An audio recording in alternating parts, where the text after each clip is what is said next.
Hello. Today we are going to discuss a thinker who is very different from the other thinkers such as Comte, Spencer, Durkheim, Weber or Simmel or even Marx we have studied. This thinker is Vilfredo Pareto. Remo Aro called Vilfredo Pareto as a thinker who liked to think against. In a major contrast to the thrust of Enlightenment philosophy and what most classical sociologists argued, Pareto saw human beings as being both unreasonable and reasoning at the same time. He thought humans rarely behaved in a logical manner, but they always tried to convince their fellows that they were indeed behaving in a logical manner. So, first we are going to look at how Pareto conceived of sociology and what did he focus on. Pareto's sociology conceived of the social system as one in which the molecules were individuals who had interests, who had drives and who had sentiments, and they were analogous to the mixtures of chemical compounds found in nature. His general sociology put forth the concept of social system as a framework for analyzing mutually dependent variations among a number of variables determining human conduct. His sociology does not attempt to cover all the variables that are part of the social system. Only they focus on the non-rational aspects of action. Pareto's interest in sociology emerged out of his earlier concern with economics, where he realized that the variables with which economics operated were insufficient to account for much of human behavior. Because economics had limited itself to a single aspect of human action, the rational or the logical action in pursuit of the acquisition of scarce resources. Therefore, it could not actually be capable of explaining the greater part of human action which Pareto believed to be non-rational and non-logical in nature. That is when Pareto turned to sociology. He became convinced that human affairs were largely guided by non-logical, non-rational actions and which were excluded from consideration by the economists. Pareto therefore tries to understand the non-rational aspects of human behavior, omitting almost completely the rational aspects which he considered to have been treated adequately in his own economic writings. Pareto searched for a rational accounting of the prevalence of human non-rationality. So, he divided human action into logical and non-logical action. He defines logical actions as those that use means appropriate to ends and which logically link means with ends. So, logical actions are those actions that are both subjectively and objectively logical. Non-logical action is simply taken to mean all action not falling within Pareto's explicit definition of the logical. Therefore, it is a residual category. Pareto argued that although humans most often failed to engage in logical action, they have a strong tendency to logicalize their behavior, that is, to make it appear as the logical result of a set of ideas. In fact, What accounts for most action is not the set of beliefs that is used to rationalize or logicalize it, but rather a pre-existing state of mind, a basic human sentiment. So, in the diagram that we have here, taking from Koser, if we designate human sentiments, the basic sources of non-logical action as A, the theories relating to action as B, and action itself as C, we realize that although A, B and C are mutually interrelated, A independently influences B and C far more than B influences C. To think otherwise, Pareto argues, is to fall into the rationalistic fallacy that has been the problem of most previous social theory. Whereas B and C, non-logical theories and overt acts respectively, are directly observable, human sentiments or states of mind, that is A, can only be inferred. Pareto was not prepared to analyze these basic sentiments, so he left this task to the psychologists who he thought were most equipped to deal with this. He provided us with a theory of residues and derivations. Residues are relatively permanent elements, and Pareto conceived of residues as manifestations of sentiments or as corresponding to them.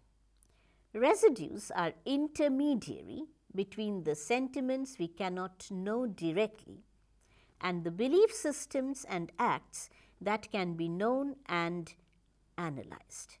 Furthermore, residues are related to man's instincts, but they do not cover all of them, since we can only discover those instincts that give rise to rationalization of theories, and the others therefore remain hidden, those which do not give rise to rationalizations.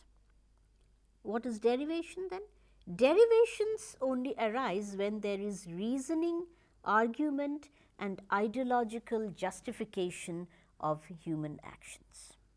Pareto points out that there are 6 classes of residues, and they have remained almost constant throughout the long span of Western history. These residues are 1. Class 1, instinct for combinations. Class 2, group persistences. Class 3, the need of expressing sentiments by external acts. Class 4, residues connected with sociality. Class 5, the integrity of the individual and his appurtenances. And class 6 is the sex residue. Pareto tries to show that the same residue can give rise to a great variety of belief systems, or which he calls derivations, and that humans deceive themselves when they believe that they take a given course of action on the basis of a particular theory in which they happen to believe. Only a scientific strategy that allows us to trace the multiplicity of belief systems and doctrines to their common source in basic residues can advance science and lead to a measure of enlightenment. So, Pareto's theory of residues served him not only as a way of explaining theories and belief systems, but also as a means of explaining social movements, social change and the dynamics of history. Look at Marx. He looks at history and the changes in history that have occurred through the lens of class struggles. Residues are the explanatory factor for Pareto in explaining how and why movements and change happen, how historical dynamics change.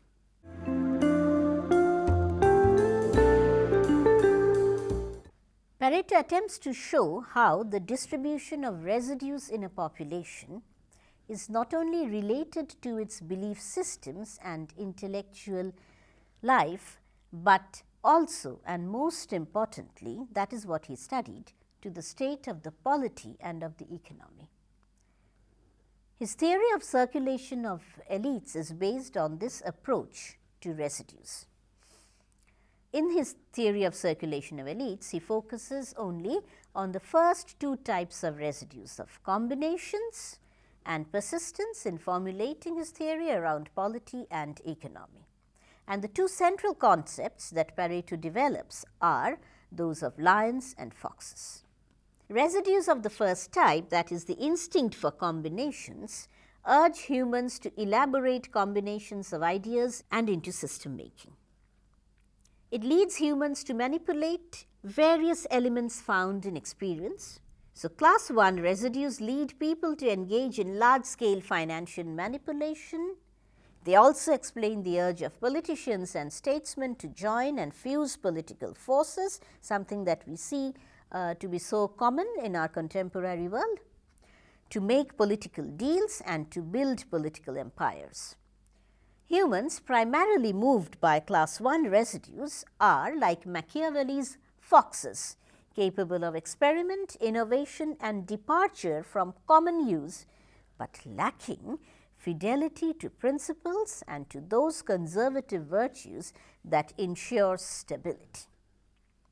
The section of the population in whom class 2 residues of persistence predominates are like Machiavelli's lions. They have strong feelings of loyalty to family, tribe and nation. They display class solidarity, patriotism and religious zeal.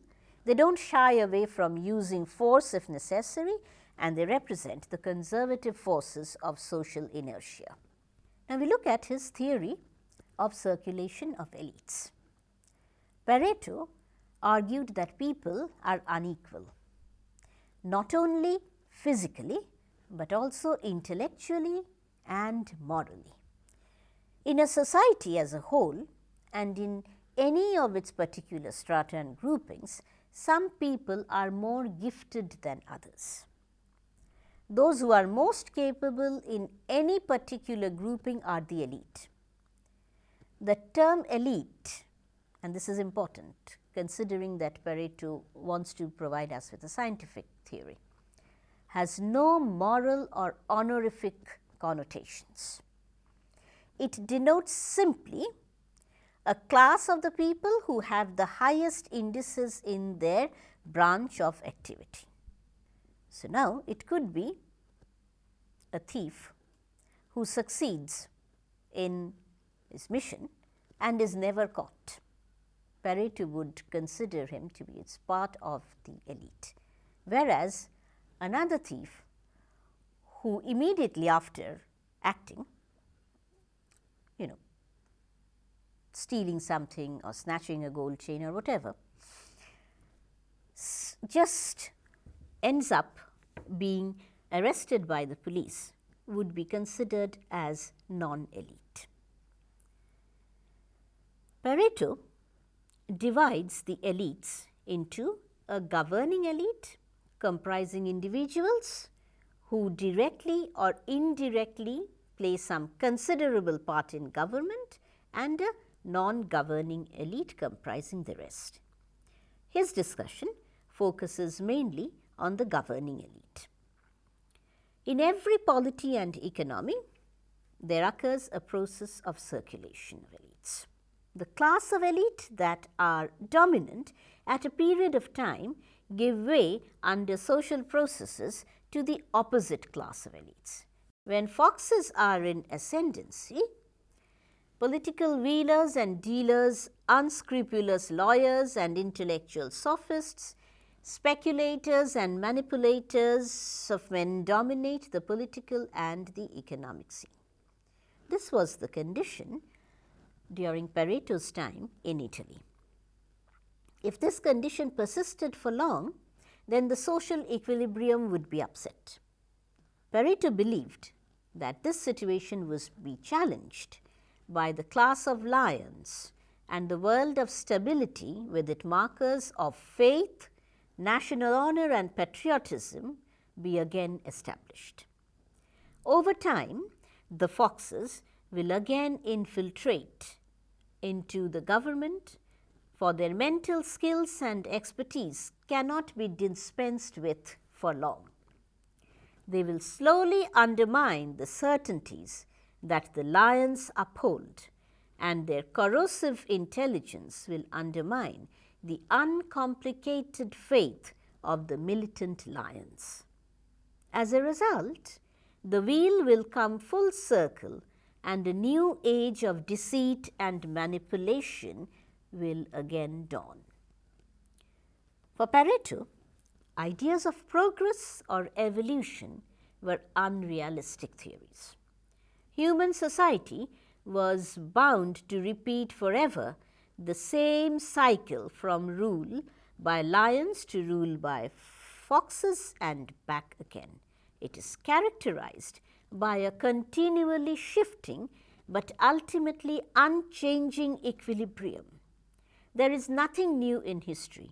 It is a record of circulation. So, we can see how all the optimism of the other classical sociologists, beginning with Comte, Spencer, Durkheim, Marx, or even Weber, that sort of optimism that these sociologists exhibited in modern society, Simmel and Weber could be seen as partial exceptions to these still. With the rest, Pareto simply argues against them, saying that history is nothing but a record of a circulation of elites.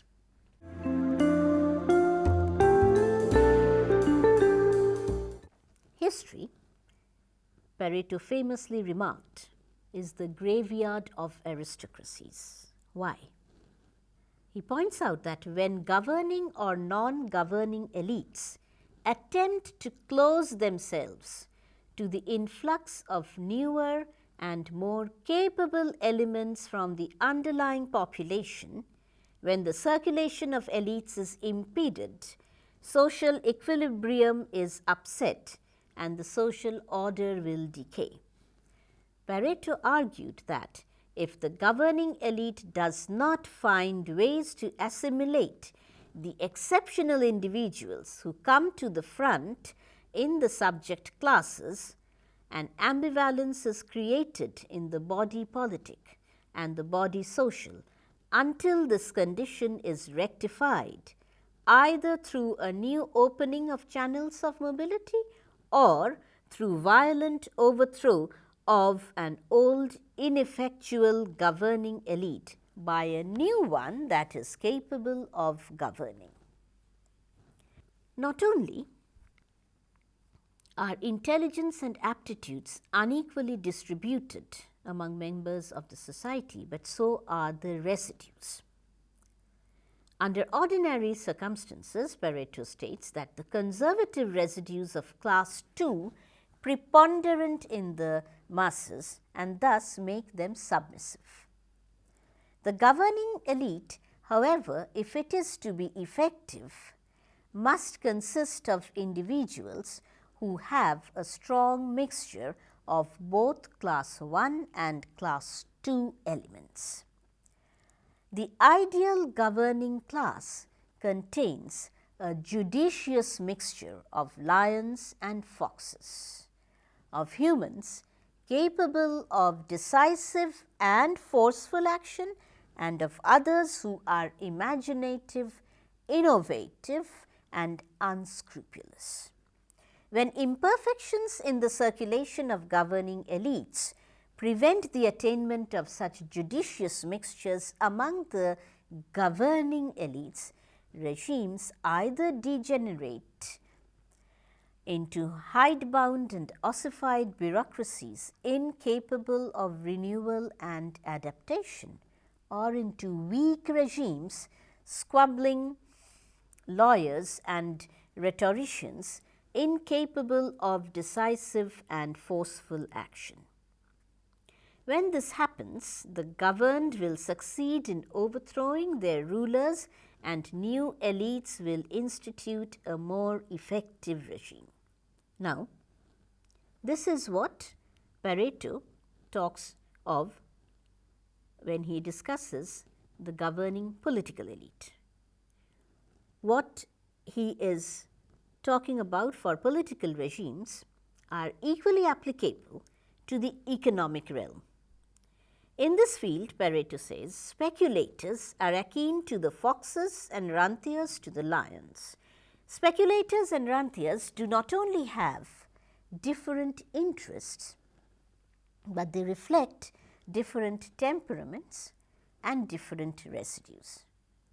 Neither is very good at using force, but they both otherwise fall roughly into the same dichotomous classes that explain political fluctuations. Like in the governing elite, where things work best when both residues of class 1 and class 2 are represented, so in the economic order, maximum effectiveness is attained when both rentiers and speculators are present, each providing a balance by checking the excesses of the other. So, Pareto contends, he insists throughout that a judicious mixture at the top with class 1 and class 2 residues makes for the most stable economic structure as well as for the most enduring political structure. This lecture was based on Koser's Masters of Sociological Thought and Remo Aro's Main Currents of Sociological Thought. Thank you.